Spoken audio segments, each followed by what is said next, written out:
Family, it's time to get real about our bike positioning and how we're maximizing our work efforts. Yes, I've seen all the videos of the classes on the bikes where people are dancing and having a wonderful time, not realizing how much their joints are paying for that fun time. So, let's review. If you're sitting on your bike, your new stationary bike, you have your handlebars set at a height and at a distance where your hands can naturally hold your bike. Still need you engaging your core, shoulder blades, back, belly button and spine, squeezing your glutes. Because the less you engage your core, the more you're pinching into the hips, the less your legs are going to be able to actually move and maximize their work effort. That's why we want our rib cage off our hips. And it's also the reason why most of us are familiar with the base set of your handlebar.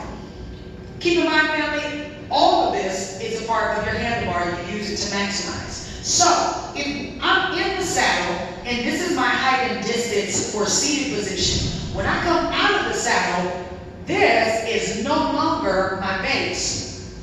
The higher your body, the higher the handle, so you still have the same balance that you did in and out of the saddle, which brings me to out of the saddle.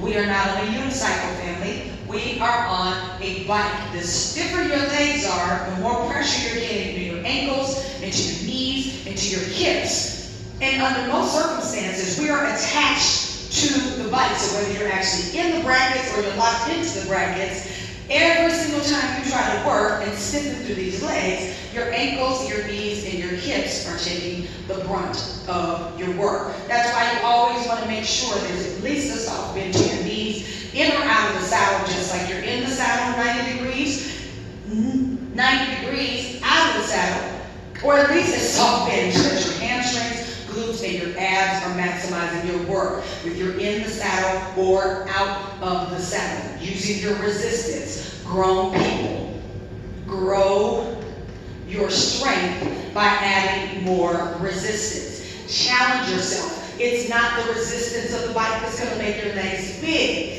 It's if we're adding starches to our diet, if we're eating before we go to bed. That is where we get these muscles when we're really pulling and working through to lean out our muscles. So let's reprogram ourselves so that we're maximizing our work on our bike to let the bike support us instead of hurting ourselves, all in the name of fitness, fun. Love you, mean it. See you in the ride next week.